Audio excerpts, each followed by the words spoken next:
Hello friends, namaste. Welcome to AB channel. ఆనపపాదు పెట్టినప్పుడు నన్ను చాలామంది ఆదరించారు. తెలియని వారు ఎంతమందో మెసేజ్ చేశారు, నాకు చాలా టిప్స్ అయితే చెప్పారు. సో అలాగే ఇప్పుడైతే బీరపాదు పెట్టాను, దీన్ని కూడా అలాగే ఆదరించండి. నాకు తెలియని టిప్స్ అయితే చెప్పండి.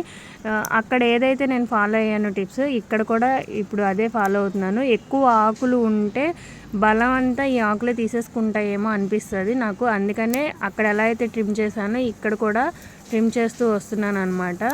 సో అక్కడ సక్సెస్ అయ్యాను కాబట్టి ఇక్కడ కూడా అవుతాననే నా ఫీలింగ్ అనమాట. సో తప్పకుండా మీరందరూ కూడా ఆదరించండి. ఈ విధంగా అయితే నేను ఆకులన్నింటినీ ట్రిమ్ చేసి ఎక్కడైతే ఆనపపాదు పెరిగిందో మళ్ళీ అదే ప్లేస్లో అయితే నేను ఆనపపాదుని ప్లేస్లో బీరపాదుని అయితే పెంచుతున్నాను అనమాట.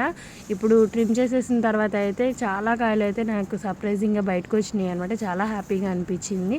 వీడియో నచ్చితే కనుక తప్పకుండా లైక్ చేయండి, షేర్ చేయండి అండ్ మీ వాల్యుబుల్ కామెంట్ని కూడా తెలియచేయండి. అండ్ కంపల్సరీగా మీ ఇంట్లో కూడా ఒక మొక్కని నాటి ఇంతే సంతోషంగా ఉండండి. Thanks for watching.